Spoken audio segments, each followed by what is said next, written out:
dias. Vamos dar início ao nosso culto de pregação e vamos fazê-lo cantando o hino número 261 e de pé os que puderem, se faz favor.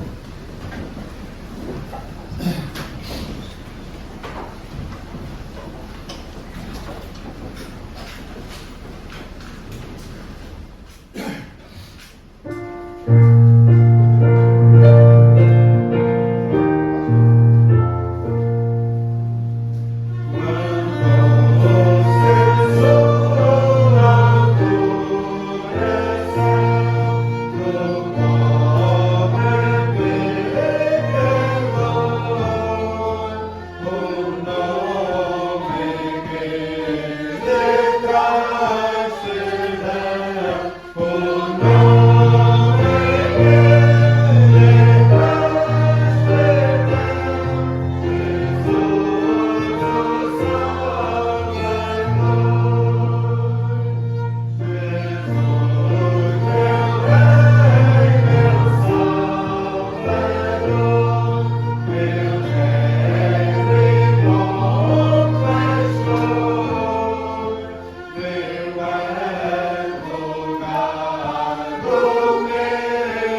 eu pedi ao Tiago, por favor, nos dirigir em oração.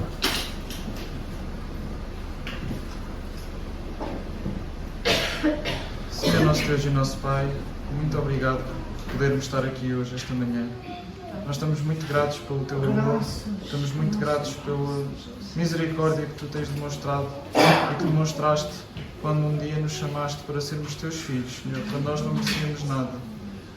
Como nós cantamos, Tu, Senhor Jesus, és o nosso amigo, o nosso protetor, o nosso Redentor, o nosso Salvador, o nosso Senhor, o nosso advogado. É tão maravilhoso podermos contar não só com a Tua salvação que Tu nos deste quando naquele dia morreste por nós naquela cruz, mas também porque sabemos que todos os dias Tu intercedes por nós diante do Pai e que a Tua fidelidade se mostra e se manifesta mesmo quando nós falhamos. Portanto, estamos mesmo muito gratos pelo Teu amor, estamos gratos por nos ter escolhido dentro da humanidade. Nós não merecíamos tal escolha, nós não merecíamos tal oportunidade.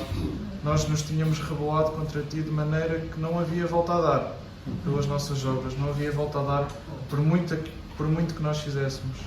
Mas Tu, no Teu amor, na Tua graça, na Tua infinita sabedoria, revelaste a luz do Teu Evangelho aos nossos corações. E nós não podemos mostrar gratidão suficiente, porque realmente não há palavras que possam conter a nossa gratidão e o louvor que nós te queremos prestar todos os dias da nossa vida. Não só aqui, não só agora, mas em tudo aquilo que fazemos, em tudo aquilo que somos. Nós queremos louvar-te com tudo aquilo que somos, Senhor, pois só isso é que é digno de ser dado a Ti, Senhor, tudo aquilo que somos, toda a nossa vida, pois Tu nos deste mais do que nós podíamos sequer imaginar. Portanto, Senhor, toma as nossas vidas em sacrifício de louvor, ajuda-nos a crescer em santidade, ajuda-nos a aproximar-nos de Ti todos os dias e que possas moldar a nossa vida, moldar os nossos corações segundo a Tua vontade, para que o Teu nome seja conhecido nesta cidade, ao pé dos nossos amigos, dos nossos vizinhos, que realmente possamos ser espelhos da Tua glória, refletindo a Tua luz àqueles que nos rodeiam. Pois sabemos que essa é a Tua vontade, que nós saiamos e partilhemos o Teu Evangelho, para que mais pessoas possam ouvir falar do Teu amor e que possam ver que realmente há alguém que os ama de forma incondicional e que podem sentir e apropriar-se desse amor apenas confessando os seus pecados e colocando toda a sua confiança aos Teus pés. Ajuda-nos, Pai. Te peço que abençoes o resto deste culto e que também abençoes o servo que vai expor a Tua palavra esta manhã, que possas também nos dar corações abertos para ouvir aquilo que tens para nos transmitir e que possamos aprender com a Tua palavra, pois a Tua palavra renova-se a cada dia e podemos sempre aprender com ela. Peço que nos venhas abençoar durante o resto deste culto. Tudo isto nós te pedimos no nome de Jesus. Amém. Podes sentar. Os pedidos de oração que estão sendo apresentados e de anúncios não haverá nenhum anúncio de última hora.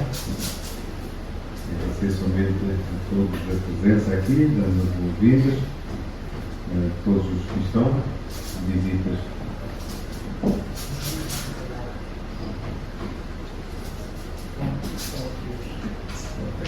Então, o Tiago estava só lembrando que quem encomendou os livros do Palhal já chegaram, por isso não vão embora no fim, aquele que encomendaram. Não vão embora no fim sem levar uma exemplar que encomendaram. E a informação é tudo. Vamos então agora escutar uma participação e ter a tomar atenção àquilo que o Senhor colocou no coração da nossa irmã Rosa para partilhar com a sua igreja esta manhã. Vou somente preparar aqui no espaço.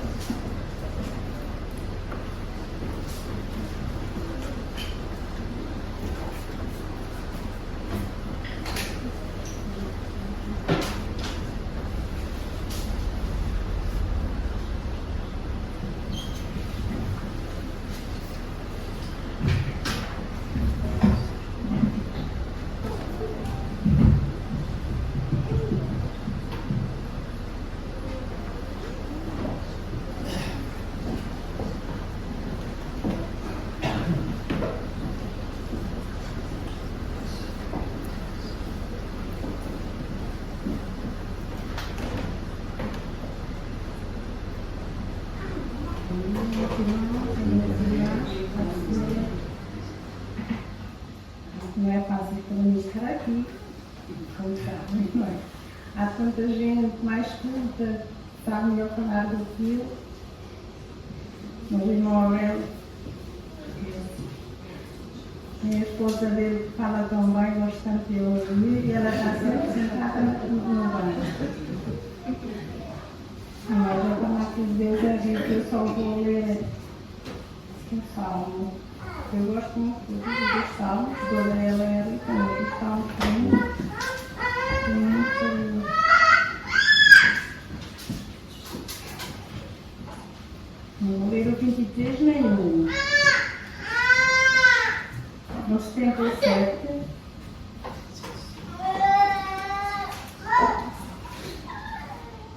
Que não lemos muito do 5 até ao 10.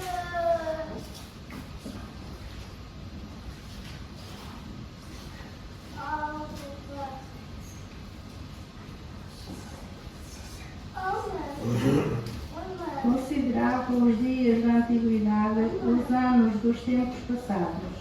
De noite chamei à lembrança o meu caminho, e meditei em meu coração e o meu espírito investigou. Rejeitará o Senhor para sempre e não tornará a ser favorável? Cessou para sempre a sua benignidade? Acabou-se já a promessa que veio de geração em geração? Esqueceu-se de Deus de ter misericórdia? Ou encerrou Ele as suas misericórdias na sua ira? E eu disse, isto é enfermidade minha. E logo me lembrei dos anos da destra do Altíssimo. Lembrar-me-ei, pois, das obras do Senhor.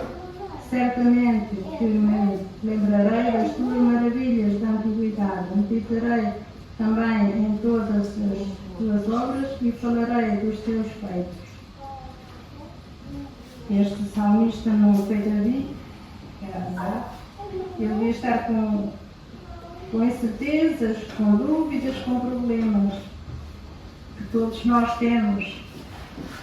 Mas o Senhor é o mesmo que foi na antiguidade e continua a ser até ao fim, e Ele não muda.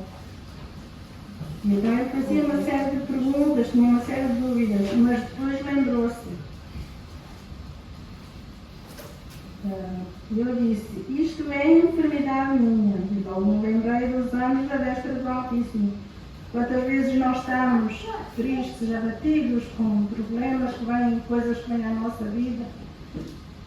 Mas o Senhor é o mesmo, Ele está sempre no mesmo sítio e Ele está sempre ao nosso lado. Pensamos às vezes que Ele está longe, mas Ele está perto. Quando eu estou no fundo do vale, quantas vezes, e uma vez foi mesmo no fundo, o Senhor me ajudou e me fortaleceu. Às vezes de noite eu chorava, e outras vezes orava, outras vezes cantava assim só cliente, porque meu marido ia dormir, às vezes a dormir e outras vezes a acordar. Mas o Senhor me ajudou, me protegeu e me tem protegido até hoje. E também protege quem confia nele. Todos os que confiam nele, eu estou certa que Ele protege a cada um. Era só isto que eu queria dizer, que o Senhor pôs no meu coração. Que o Senhor nos ajude cada dia.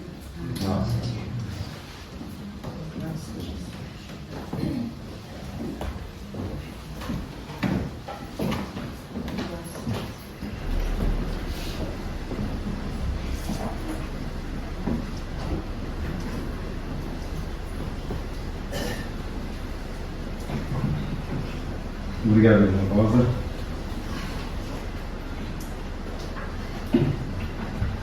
Tal como o salmista pôde reconhecer, as maravilhas da antiguidade continuam a ser as maravilhas do presente. O Deus que efetuava essas maravilhas continua sendo o mesmo, imutável. Não muda. Apesar de mudar tanta coisa na sociedade, no planeta, e agora fala-se muito das alterações climáticas e de todas essas alterações, há uma guerra e muda logo tudo, sobe a inflação e tantas outras coisas que nos afligem. Deus continua imutável, o mesmo sempre. Não muda. O seu amor para connosco não muda. O seu cuidado para connosco não se altera. Permanece o mesmo, sempre. Muitas das vezes nós é que andamos aos zigzags. E aí a coisa é que se complica. Mas ele sempre permanece o mesmo, aguardando por nós. Como a Anderson dizia, esperando sempre por nós, para que voltemos para ele. Não nos esqueçamos disto. Deus permanece fiel e é sempre o mesmo. Obrigado, Irmã Rosa. E assim como a nossa irmã pode experienciar em sua vida, nós podemos experienciar no mesmo também. Antes de escutarmos a palavra de Deus, vamos aproveitar para levantar a nossa oferta para a obra do Senhor e enquanto isso vamos cantar o hino número 464 e de pé todos aqueles que puderem, por favor.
Chegou a altura então de escutarmos a palavra de Deus e para nos transmitir esta manhã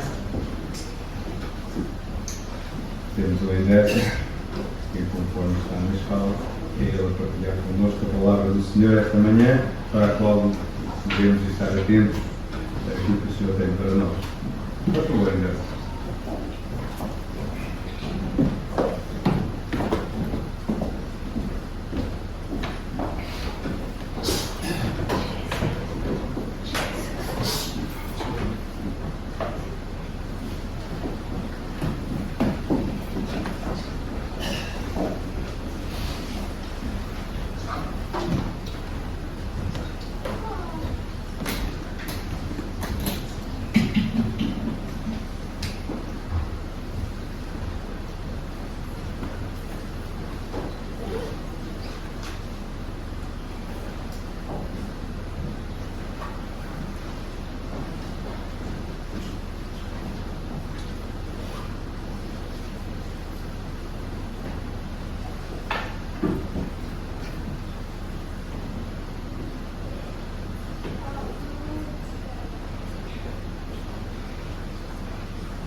Bom dia, igreja.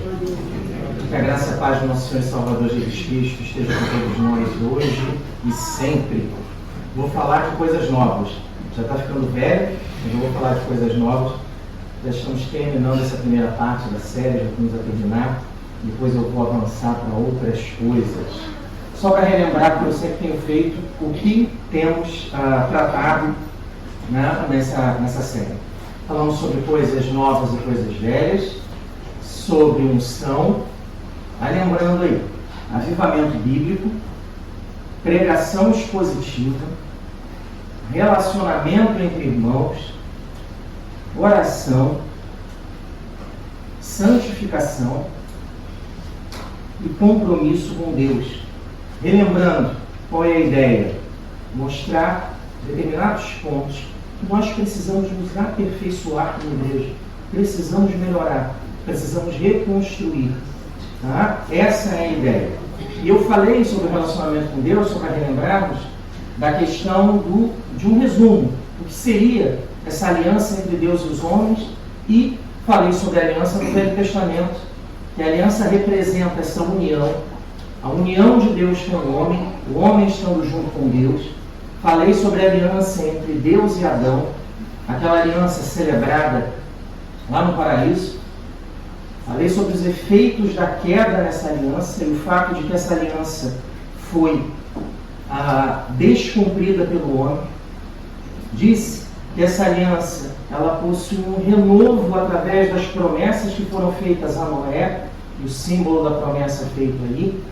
Falei da aliança que Deus estabeleceu com Abraão de forma individual para constituir um povo de Deus através da descendência dele.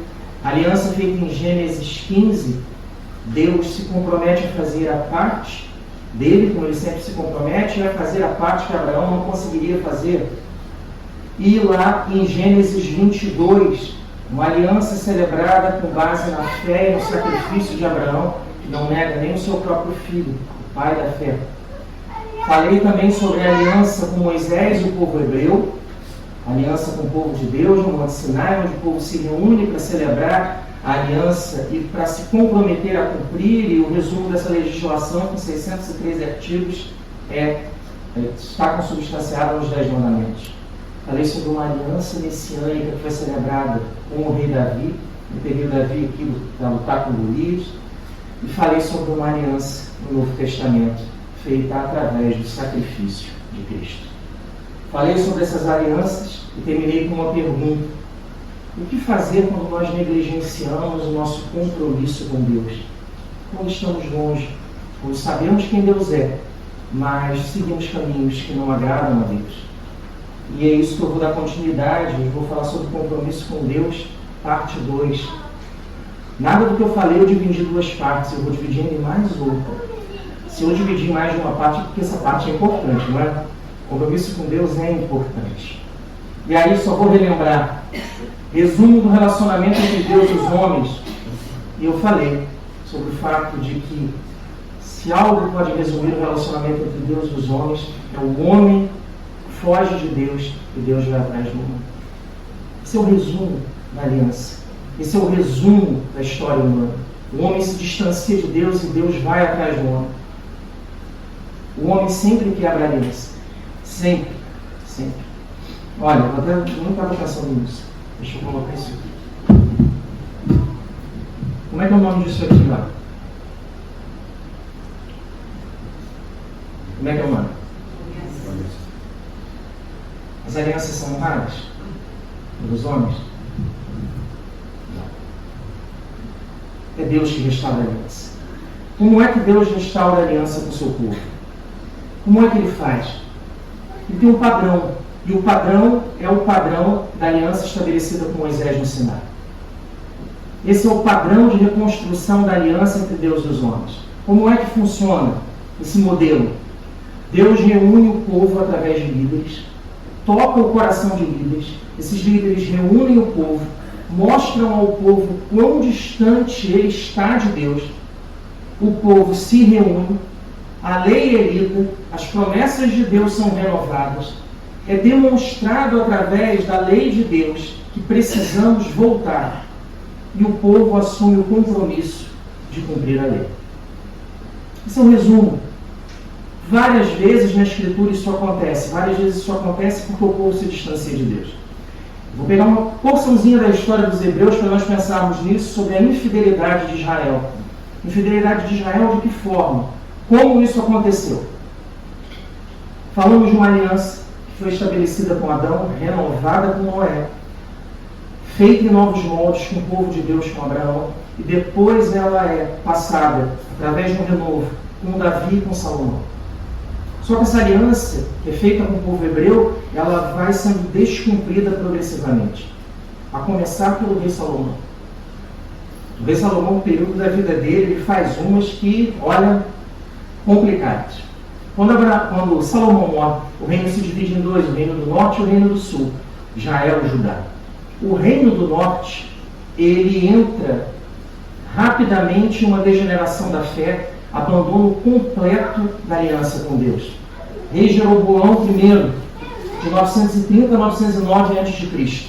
Está dito lá em 1 Reis 12, 25 a 33. O que acontece? Quando o reino do norte se divide do sul, o reino do sul fica com o templo, o reino do sul fica com os sacerdotes, o reino do sul fica com a religiosidade, com a fé. E o reino do norte não possui essas características. O que o Jeroboão resolve fazer?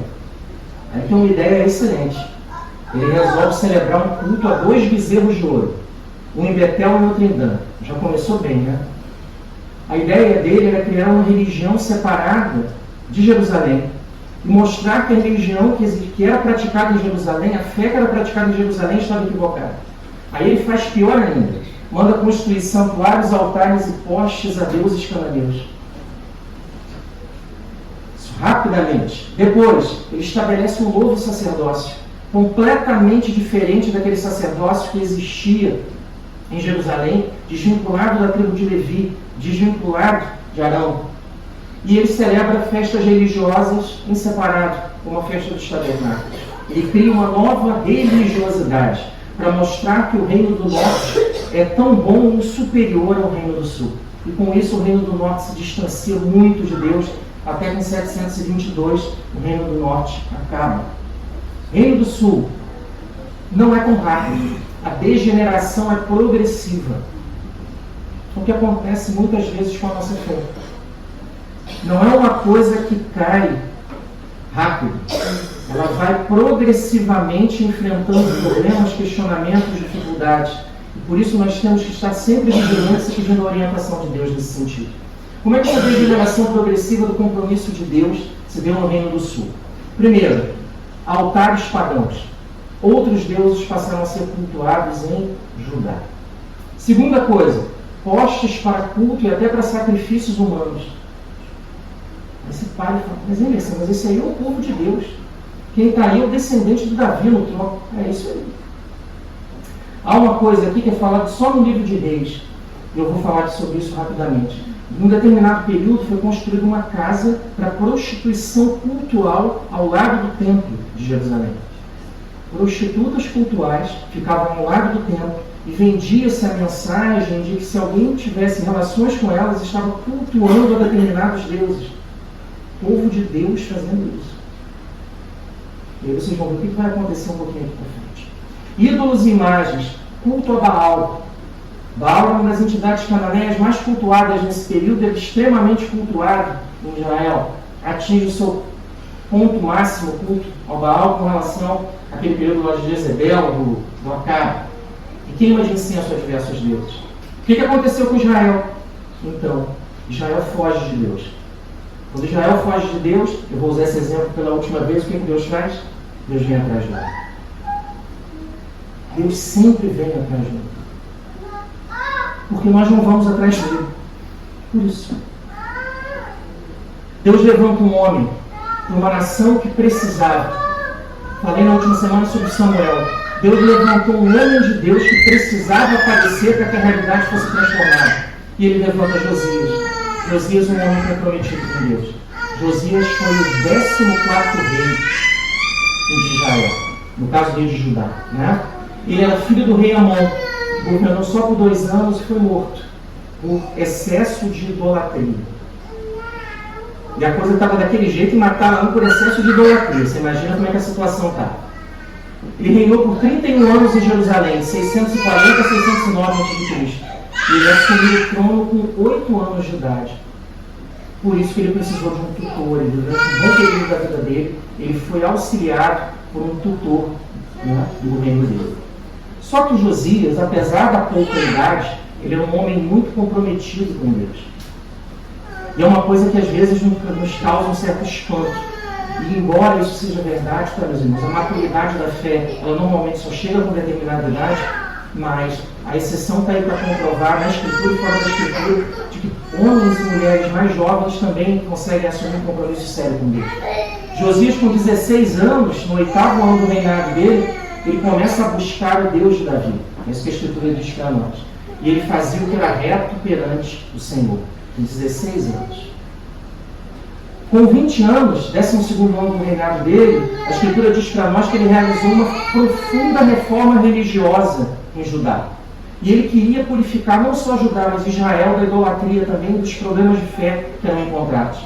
E o texto fala também que com 26 anos, no 18º ano do reinado dele, ele faz uma reforma no templo e ele promove uma volta às Escrituras. O povo estava distante de Deus, as Escrituras haviam sido abandonadas. E ele promove um retorno à fé. Né? Josias, então, ele busca a orientação de Deus para saber o que o povo deveria fazer para que a aliança fosse reconstruída, para que a aliança fosse renovada. E ele auxiliou o povo nesse sentido. Ele fez com que o povo se voltasse para Deus. Nós precisamos voltar para Deus. Nós precisamos renovar o nosso compromisso com Deus. E eu quero refletir com você sobre a vida do rei Josias, sobre o texto que está lá em 2 Crônicas 34, eu vou ler na Almeida Revista Atualizada. E eu separei aqui 7 lições de como nós podemos restaurar o nosso compromisso com Deus. Como é que eu restauro o meu compromisso com Deus? O que eu posso fazer? O que está ao meu alcance? O que eu posso mudar na minha vida para renovar o meu compromisso com Deus? E essas lições estão aqui no texto, mas antes de eu ler o texto, eu quero orar e pedir para que o Senhor nos abençoe mais uma vez. Vamos orar, Senhor. Deus, muito obrigado. Muito obrigado, Pai, por estarmos aqui. Muito obrigado porque o Senhor é o nosso Deus. Somos gratos pelo Teu amor, pela Tua misericórdia, pelo Teu perdão.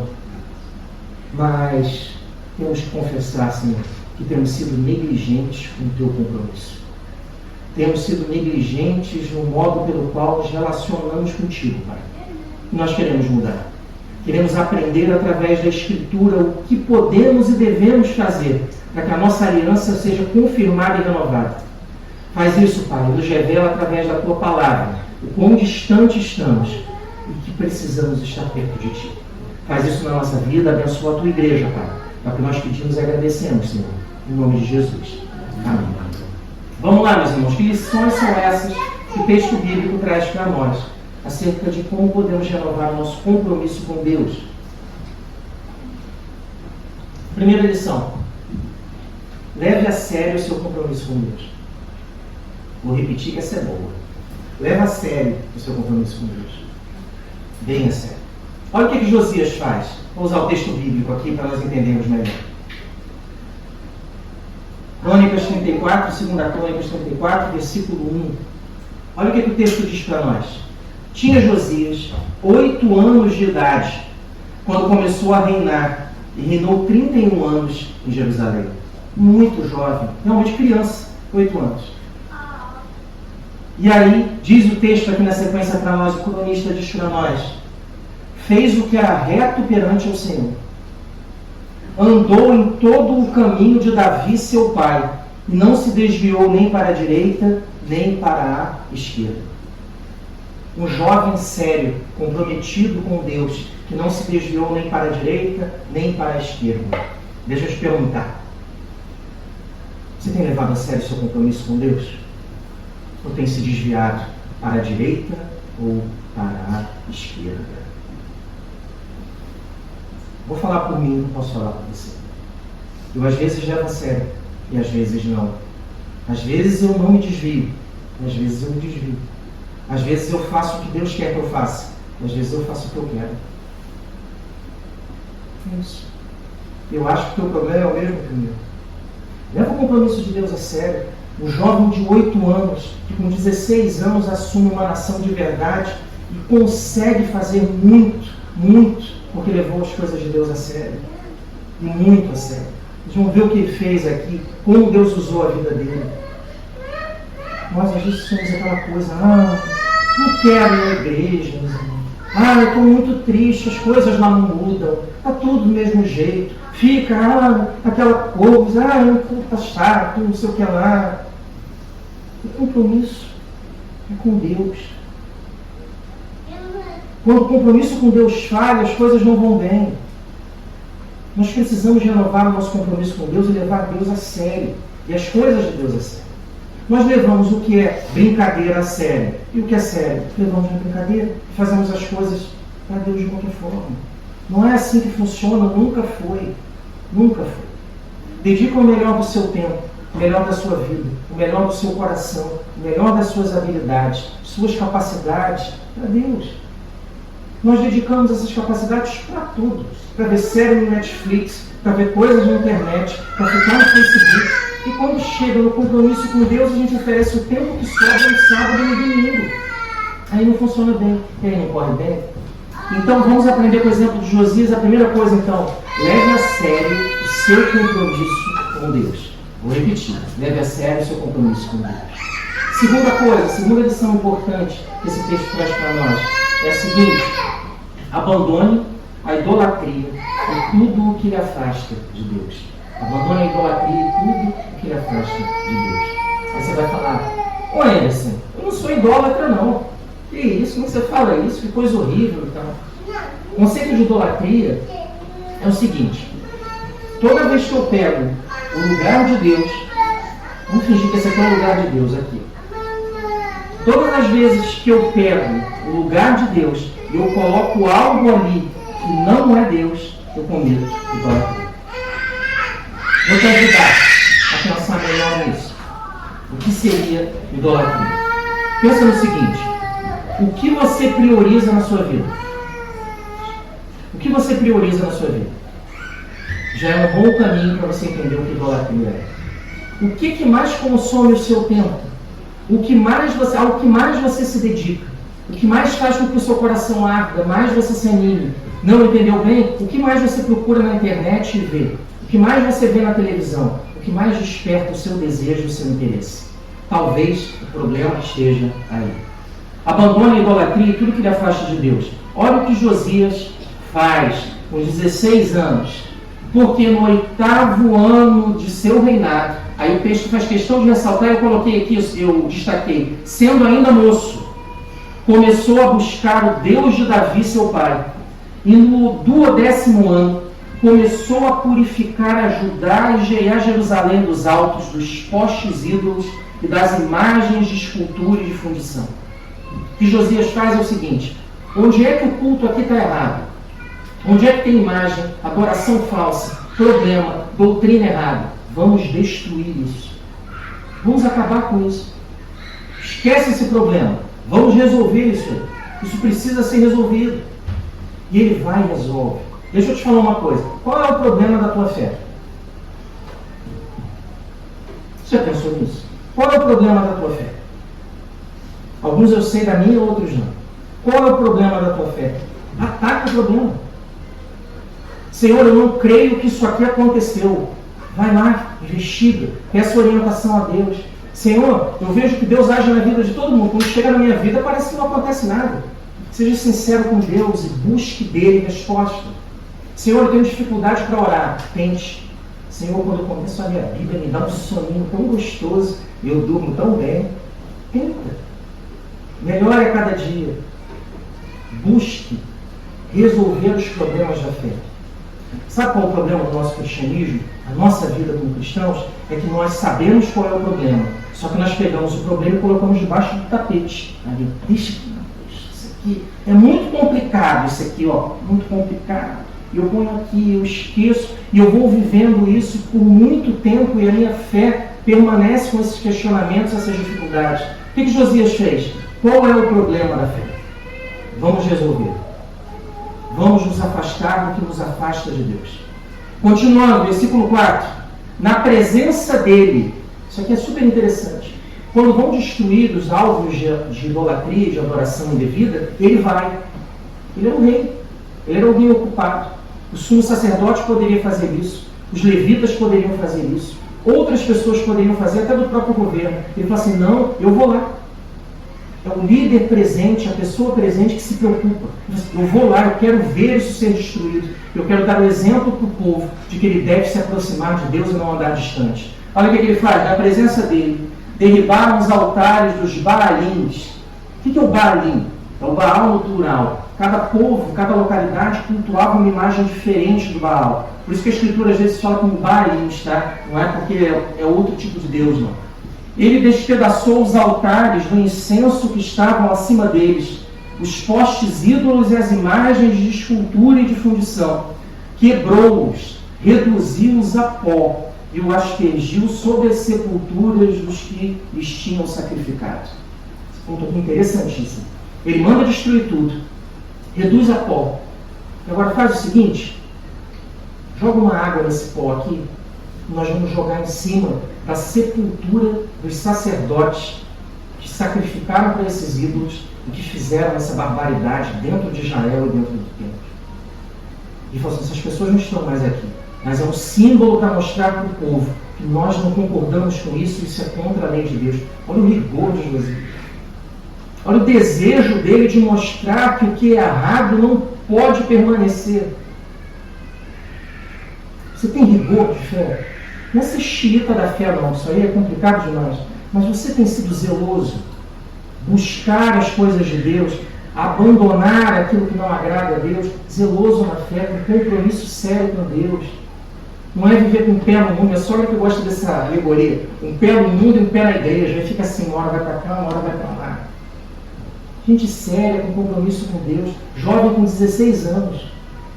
Olha o compromisso sério que ele tinha com Deus. Cara, no final ele dá uma derrapadinha também, tá? Porque senão não é humano.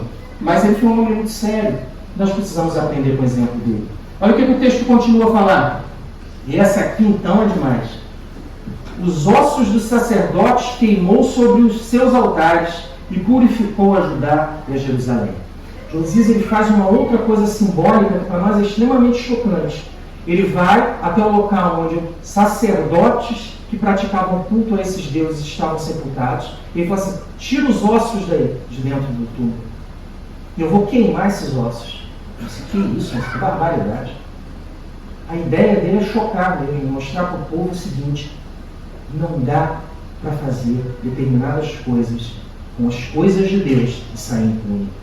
Determinados descompromissos com Deus têm que ser punidos. Determinados descompromissos com Deus têm consequências para a nossa vida. Trazem consequências, problemas e dificuldades. E a Escritura fala isso para nós o tempo todo. Versículo 6.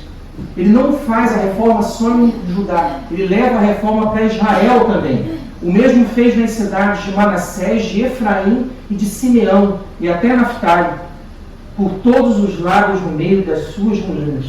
Essas cidades haviam sido destruídas, só o remanescente havia voltado do cativeiro assírio, e ele leva a reforma não só para o reino dele, mas para o reino do norte também. Versículo 7. Tendo derribado os altares, os postes ídolos e as imagens de escultura, até reduzi-los a pó, e tendo despedaçados todos os altares do incenso em toda a terra de Israel, então voltou para Jerusalém. Ele se afasta das funções do governo e fala assim, eu vou me dedicar às coisas de Deus para resolver o problema da fé. Quando o trabalho dele termina, ele volta para Jerusalém. Deixa eu te falar uma coisa. Não tem algo aí que você tem que se afastar para se aproximar de Deus, não? Será que não há algo que você precisa se afastar para se aproximar de Deus? Abandone a idolatria e abandone aquilo que te afasta de Deus. Tem coisas que quando você começa a fazer, você já sabe que vai dar problema.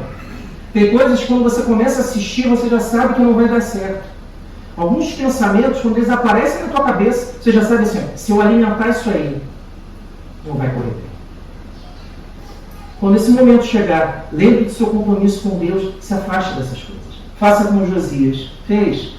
Terceira coisa, terceira lição que pode ser ensinada para nós através de Josias e da Escritura, de como nós podemos renovar nosso compromisso com Deus. Preocupe-se com as coisas de Deus.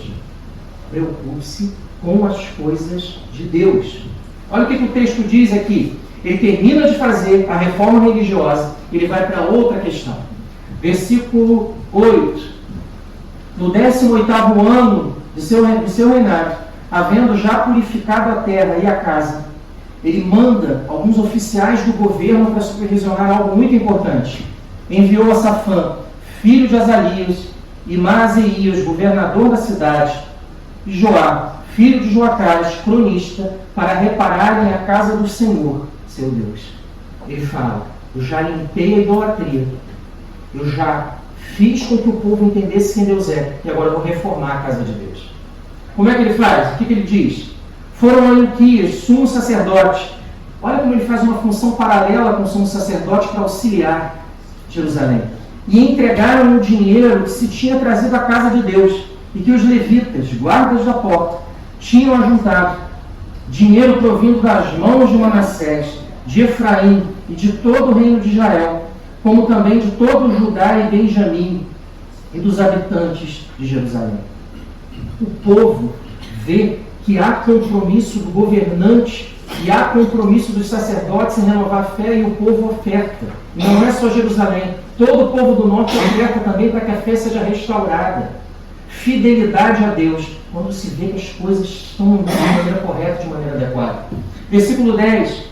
Eles o entregaram aos que dirigiam a obra e tinham a seu cargo a casa do Senhor, para que pagassem aqueles que faziam a obra, trabalhadores na casa do Senhor, para repararem e restaurarem a casa. Deixa eu te falar uma coisa. É lógico que nós precisamos restaurar algumas coisas aqui também. Mas o que você precisa restaurar aí na tua fé?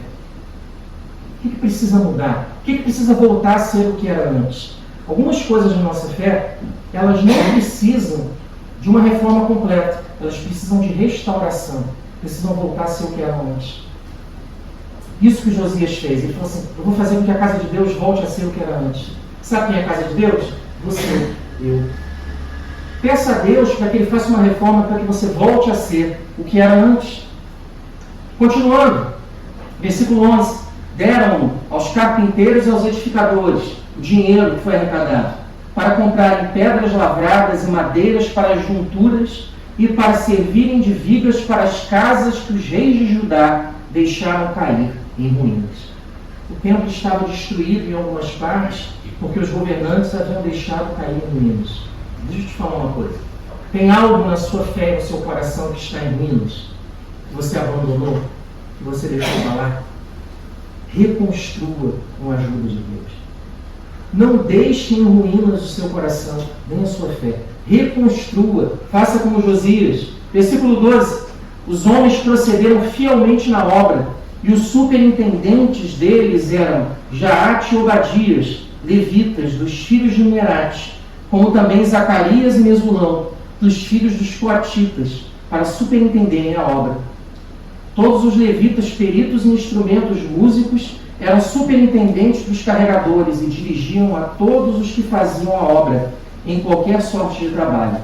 Outros levitas eram escrivães, oficiais e porteiros. Sabe por que ele cita todos esses ofícios? Todos estavam envolvidos com o objetivo de fazer com que a coisa ficasse diferente, para que a casa de Deus fosse restaurada e para que a fé fosse restaurada.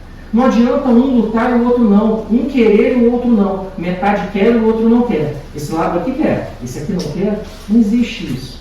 Todos juntos, todos com o mesmo objetivo. Essa é a família de Deus. Quarta lição, além de preocuparmos com as coisas de Deus, quarta lição é essa aqui, olha. Não desprezes a palavra de Deus. Não despreze a palavra de Deus. Esse é um dos textos, eu falei até no estudo bíblico sobre ele, é um dos textos para mim mais escandalosos da Escritura. Mais me chamou a atenção, você vai entender por quê. Lembra que eles arrecadaram dinheiro, deixaram lá e depois levaram para construir, fazer a obra de Deus? Olha o que acontece aqui no versículo 14. Quando se tirava o dinheiro que se havia trazido à casa do Senhor, Ilquias, o sacerdote, achou o livro da lei do Senhor, falada por intermédio de Moisés. Deixa eu te explicar o que é isso. Tá? O autor do Pentateuco é Deus. Mas esse texto foi escrito por intermédio de Moisés. Essa é a nossa tradição como cristãos, como igreja. Esse texto que foi achado aqui Provavelmente foi isso aqui, ó. Eu vou avançar um pouco só para nós entendermos melhor. O que foi achado foi isso aqui. Um rolo da lei de Deuteronômio que estava abandonado dentro do templo. Vou tentar achar um paralelo interessante. É como se você pegasse aqui, o pessoal de casa que me perdoa. É como se você pegasse e fizesse o seguinte, olha, deixa eu ver se eu consigo abrir isso. Você faz assim, ó. Pegar aquela Bíblia ali, ó. Isso aqui que foi feito em Israel. Para que serve isso aqui? Aí o sacerdote, para nada. Ah, então você não serve para nada? Vamos fazer o seguinte. Vamos deixar ele no canto. Esquece. Não serve para nada. Deixa aqui. Ó, eu botei no canto. Tchau, gente. Pronto. Aí vieram fazendo isso aqui, ó.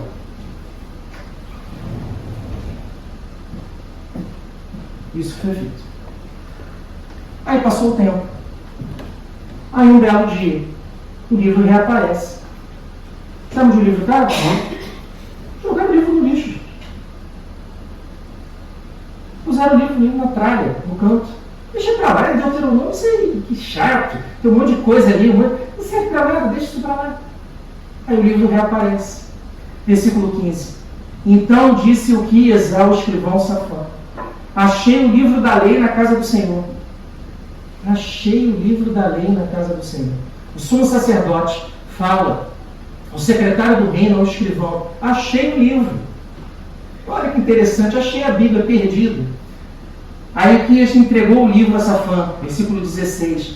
O sumo sacerdote entrega o livro ao escrivão do reino. O escrivão do reino faz o seguinte: então Safã levou o livro ao rei e lhe deu um relatório, dizendo, ele falou assim, primeiro eu vou falar a parte boa. Vou falar a parte boa para o rei. Rei, tudo quanto se encomendou a teus servos, eles fazem. A obra está ótima, está uma maravilha. Contaram o dinheiro que se achou na casa do Senhor e o entregaram nas mãos dos que dirigem a obra e dos que a executam. Aí vem a outra parte. Relatou mais o escrivão ao rei, dizendo, o sacerdote Uquias me entregou um livro. Safã leu nele diante do rei. O livro foi achado e o livro foi lido. Está lá. Acharam o livro. Vamos ler. Deixa eu te falar uma coisa. Onde é que está a tua Bíblia aí? Tem problema se ficar no telemóvel. Olha, se quando você vem à igreja, você abre a Bíblia, normalmente hoje muitas pessoas utilizam o telemóvel. Se quando você abre o telemóvel no domingo, ele está na passagem do domingo anterior que foi pregada, já fica preocupado aí. Você não leu durante a semana. O abandono da lei de Deus é progressivo. Gente, eu sei que é chato. Eu fico assim, que maravilha, hoje eu vou ler a Bíblia, estou super animado. Não é assim que funciona todos os dias. Eu conheci uma senhora muito apaixonada por Deus. Ela falava o seguinte, eu só tomo um pequeno almoço se eu ler a Escritura e orar. E ela falava assim, eu faço isso porque senão eu não levo o compromisso a sério.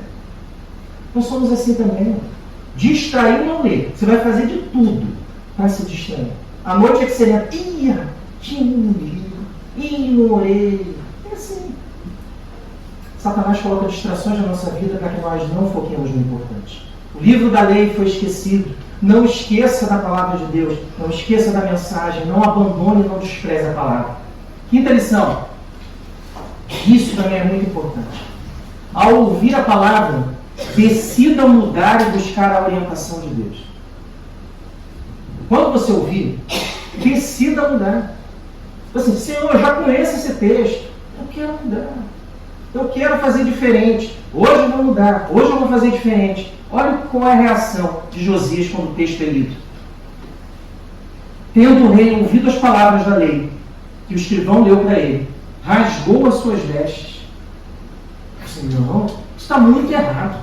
A Bíblia estava abandonada. O texto de Deuteronômio estava abandonado. E quando ele foi lido, eu vi o problema. Olha aqui. Ordenou o rei Uquias a Alcão, filho de Safã, a Abdom, filho de Mica, e a Safã, o escrivão, e a Azarias, servo do rei, dizendo, ele muda a atitude, ele quer fazer algo, quando ele ouve a palavra, ele quer que mude. 21. ide consultai o Senhor por mim e pelos restantes em Israel e Judá, acerca das palavras deste livro que se achou, porque grande é o furor do Senhor que se derramou sobre nós, porquanto nossos pais não guardaram as palavras do Senhor para fazerem tudo o que está escrito neste livro. Então Ilquias e os enviados pelo rei foram ter com a profetisa Hulda, mulher de Salum, o guarda-roupa. Tá? A pessoa não é guarda-roupa não, tá? Ela é a mulher de alguém que trabalhava. Ou era alguma espécie de artesão, ou alfaiate, ou alguém que cuidava da roupa do sacerdote. Tá? Não é guarda-roupa não. Filho de Tocate, filho de Arás, e lhe falaram a esse respeito. Ela habitava na cidade baixa, em Jerusalém. Quando ele ouve a palavra, ele fala assim: o povo está muito errado e eu também, eu preciso resolver esse problema. Eu vou buscar a orientação de Deus. Deus precisa dizer o que deve ser feito. Deixa eu te falar uma coisa. Você vira para Deus e fala assim: Senhor, o que eu tenho que fazer na minha vida? Como é que eu posso fazer diferente? Como é que eu posso mudar o meu proceder? O que agrada e o que não agrada o Senhor na minha vida? O que eu preciso fazer para que o meu compromisso seja renovado? O Senhor tem gostado do que eu faço? O Senhor tem apreciado o modo pelo qual eu vivo e escolho? Isso que Josias fez. Ele falou assim: não, vamos pedir a orientação de Deus. Sexta lição: se afastar de Deus traz consequências. Olha o problema. Eles vão lá e consultam a profetisa, pedem a orientação de Deus. E olha o que vem aí. Ela lhes disse: assim diz o Senhor, o Deus de Israel, dizei ao homem que vos enviou a mim. Assim diz o Senhor: eis que trarei males sobre este lugar e sobre os seus moradores, a saber, todas as maldições escritas no livro que leram diante do rei de Judá. Visto que deixaram e queimaram incenso a outros deuses, para me provocarem a ira com todas as obras das suas mãos, o meu furor está derramado sobre este lugar e não se apagará. Olha o rigor de Deus.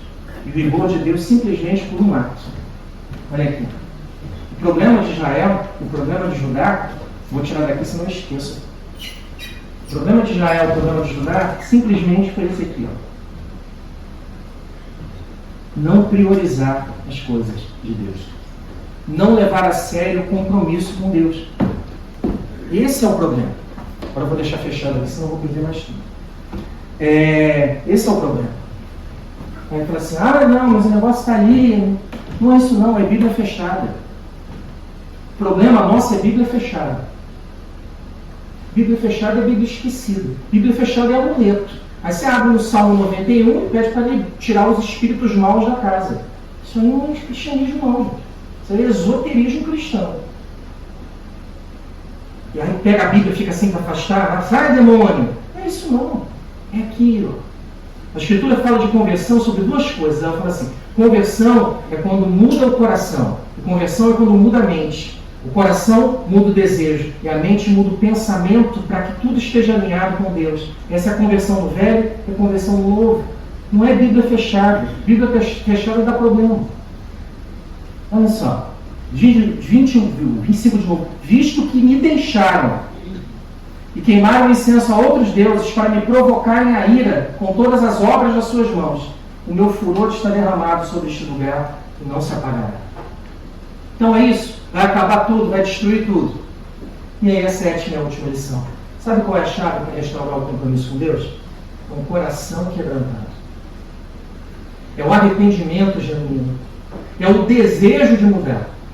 Olha o que o rei faz. E olha primeiro o que o texto diz acerca da atitude dele. Porém, ao rei de Judá, que vos enviou a consultar o Senhor, assim lhe direis: assim diz o Senhor, o Deus de Israel, acerca das palavras que ouviste. Olha aqui, 27. Porquanto o teu coração se enterneceu e te humilhaste perante Deus, quando ouvistes as ameaças contra este lugar e contra os seus moradores, e te humilhaste perante mim, e rasgaste as tuas vestes, e choraste perante mim, também eu te ouvi, diz o Senhor. Pelo que eu te reunirei a teus pais, e tu serás recolhido em paz à tua sepultura, e os teus olhos não verão todo o mal que hei de trazer sobre este lugar, sobre os seus moradores. Então levaram eles ao rei esta resposta. Quando o rei ouve, eu vou continuar aqui, eu já estou terminando. Quando o rei ouve isso, ele fala, qual é a nossa ideia como homens? Mas que maravilha! Esse povo aí, todos sem vergonha. Mas Deus já falou que comigo vai ser só alegria, Ele vai me livrar, vai me poupar. Eu vou descansar em paz, eu vou morrer tranquilo, não vai ter problema nenhum. Sabe o que eu vou fazer? Eu vou ficar aqui na minha comunhão com Deus e o povo que se arrebente por aí. Deixa o povo para lá. Eu vou cuidar da minha fé. Se esse povo aí não quer saber de Deus, eu não estou nem aí, eu sou crente. Olha a atitude de Josias, como é completamente diferente desse individualismo. Ele faz o seguinte, assim, não, eu vou levar o povo comigo. Esse Deus que resgata, que salva, que quer restaurar o compromisso, Ele é um Deus de perdão e eu vou levar o povo. Olha o que ele faz, 29. Então, deu ordem ao rei, e todos os anciãos de Judá e de Jerusalém se ajuntaram. Ele falou assim, traz a liderança da fé e a liderança do povo, que nós vamos clamar a Deus por perdão. Versículo 30, o rei subiu à casa do Senhor, ele foi lá à casa de oração, e todos os homens de Judá, todos os moradores de Jerusalém, os sacerdotes, os levitas e todo o povo, desde o menor até o maior, trouxe todo mundo. É aquele modelo de restauração de aliança lá no Monte Sinai. Ele traz todo mundo, traz todo o povo, os líderes e tal. Deus usa Josias para que Josias traga o povo para perto de Deus e entenda que está distante. Trouxe o povo todo. Segunda coisa, pega os textos, que está lá abandonado e fechado. Ele faz o seguinte, e leu diante deles todas as palavras do livro da aliança que foram encontradas na casa do Senhor. Aí o rei toma a frente, o líder toma a frente, ele faz o seguinte, olha, o rei se pôs no seu lugar e fez aliança ante o Senhor, para o seguirem, guardarem os seus mandamentos, os seus testemunhos, os seus estatutos, de todo o coração e de toda a alma, cumprindo as palavras desta aliança que estavam escritas naquele livro. O que ele faz é o mesmo que Moisés fez, é o mesmo que Samuel fez. Ele diz o seguinte, olha, a lei de Deus é essa. Quer? Vamos assumir o compromisso. Não quer? Vai embora. Mas o compromisso com Deus é sério. Vocês querem ou não querem? E aí continua 32. Todos os que se acharam em Jerusalém e em Benjamim anuíram a esta aliança. E os habitantes de Jerusalém fizeram segundo a aliança de Deus, o Deus de seus pais. Josias tirou todas as abominações de todas as terras que eram dos filhos de Israel, e a todos quantos se acharam em Israel, os obrigou a que servissem ao Senhor, seu Deus. Enquanto ele viveu, não se desviaram de seguir o Senhor, Deus de seus pais. Meus irmãos, o que um homem sério faz de diferença? O que um homem comprometido com Deus faz que pode mudar uma nação, mudar uma igreja, mudar um povo, mudar uma história? Você imagina uma igreja comprometida com Deus, o que é capaz de fazer? Imaginou? Não imagina só não. Assumir esse compromisso de fazer diferente. Vamos concluir? Vimos então 7 lições. Primeira, leve a sério o seu compromisso com Deus. Segunda coisa, abandone a idolatria e tudo que lhe afasta de Deus. Terceira, preocupe-se com as coisas de Deus. Quarta, não despreze a palavra de Deus. Quinta, ao ouvir a palavra, decida mudar e buscar a orientação de Deus. Ouvir, decidir e quero mudar. Sexta, se afastar de Deus traz consequências. E a sétima e última lição é que um coração quebrantado é a chave para restaurar o relacionamento com Deus. Meus irmãos, que o Espírito Santo de Deus nos dê coragem para que nós possamos honrar o compromisso que assumimos com Ele. E que Ele possa guiar o nosso coração para que nós façamos diferente do que temos feito até agora. Porque Deus se agrada de um coração que o busca de verdade. Que Deus nos abençoe em nome de Jesus.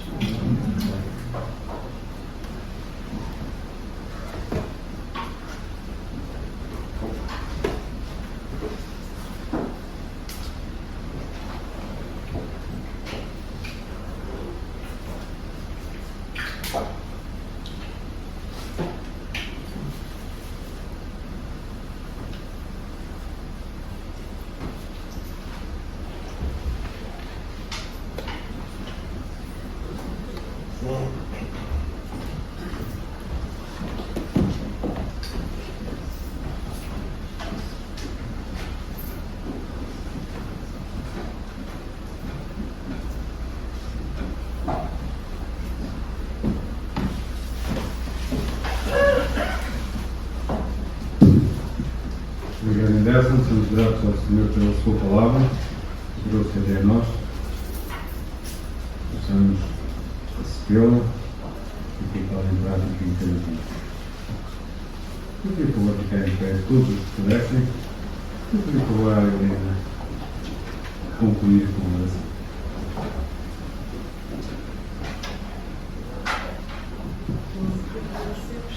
Esta oportunidade que nos dás de estarmos na tua casa, de reunirmos em teu nome, de lembrar, Senhor, que tu nos resgataste das trevas para a tua maravilhosa luz. E nos elogias, Senhor, a nós próprios sermos sal da terra e dos mundos. Grande é a nossa responsabilidade. E esse compromisso que fizemos contigo de te seguir, de te servir. Ajuda-nos, Senhor, a honrar o compromisso que temos contigo, porque tu és o nosso Salvador, o nosso Senhor. Aquele que não tem por usurpação ser igual a Deus, mas aniquilou-se a si mesmo, tornando-se semelhante aos homens e morreu numa cruz. Senhor, queremos que essa realidade, essa obra maravilhosa, produza fruto na vida de cada um. Que não sejam só palavras ou uma religião ou um seguir ao domingo, mas, Senhor, que haja realmente consagração a Ti, diária. Tu és o Senhor das nossas vidas. Ajuda-nos, Senhor, a seguir aquilo que Tu queres.